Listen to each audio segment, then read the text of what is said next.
That's a question I asked one of my workers. So John, where do you live?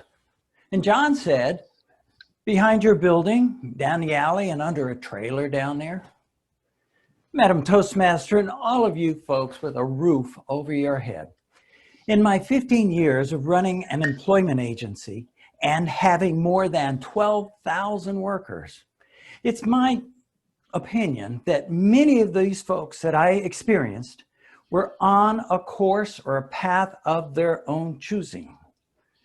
And I would like to highlight 4 of those folks that kind of typify what I'm talking about.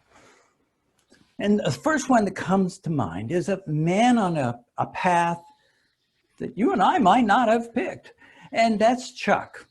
Chuck was a carpenter who built pole barns, but he worked for me when he wasn't building barns. I would often find him out front of the office, and he would be sitting in his car and he'd be watching the American flag at the Legion Hall about half a block away. And if the flag was blowing hard, then he would come inside and work for me.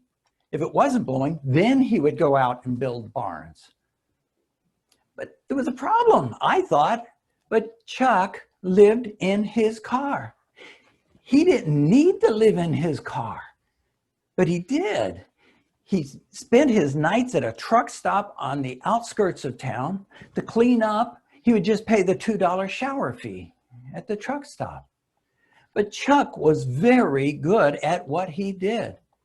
People really loved his work, and they tried to hire him on, but he would never let anyone hire him on. He liked his life as it was. Another fellow on a different path was my moving man, Scott. And Scott was a big, muscular man, very pleasant, very cordial. The customers loved him because he knew what he was doing and he was so pleasant to them. He made for a very good worker. Now, Scott didn't have a car.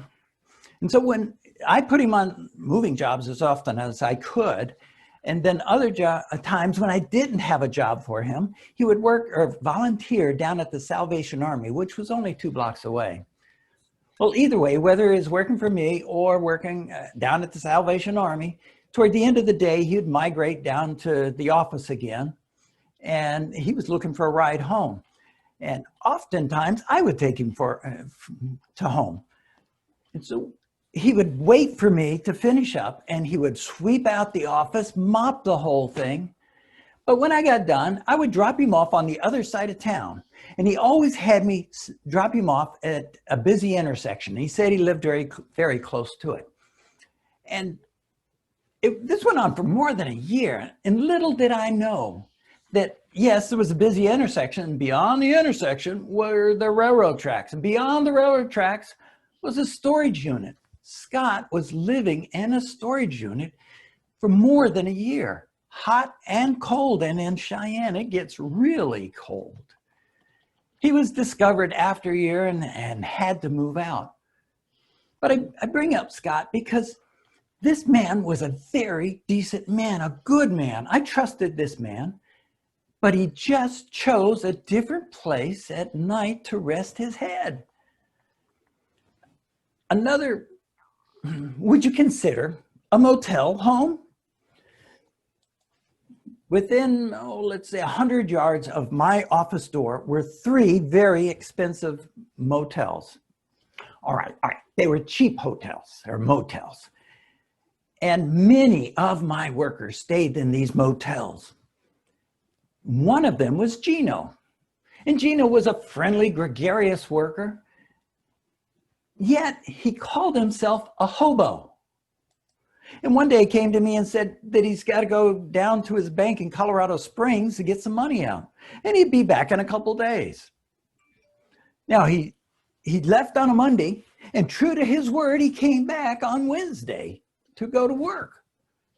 He told me that while he was, he took a taxi. He took a taxi down to the train yards, and the taxi driver couldn't believe that he was dropping somebody off at the railroad tracks. Then, when he got down there, he found another hobo down there, and the hobo cautioned him. He said, "Don't go down that way. There's a brakeman down there." And Gino says, "Yeah, I know. I'm going to go ask him what time the train leaves." Would you have a life like this? Another one of my people on a different venture was Anna. And Anna, like Chuck, lived in her car. And she was forever parked out in front of the office looking for a job. And she would accept any job that I would offer her. And my jobs were pretty dirty jobs. We could compete with the TV show Dirty Jobs, but Anna was always neat and clean. One day I finally asked her, I said, "Anna, why do you stay in your car?" And she says, "I just like it that way, and I've been doing it for 18 years. Well, folks, all of these people were good people. They were decent people. They weren't druggies, alcoholics, or criminals. They weren't crazy, but they were just on a different course in life. It's what they wanted to do, and I think it really was, the four that I just explained to you represented a lot of those folks that came to me over those years. So the bottom line is, next time you see someone who looks to be down on their luck, don't be too quick to judge them or judge them by your standards, because they may just be exactly where they want to be. Madam Toastmaster.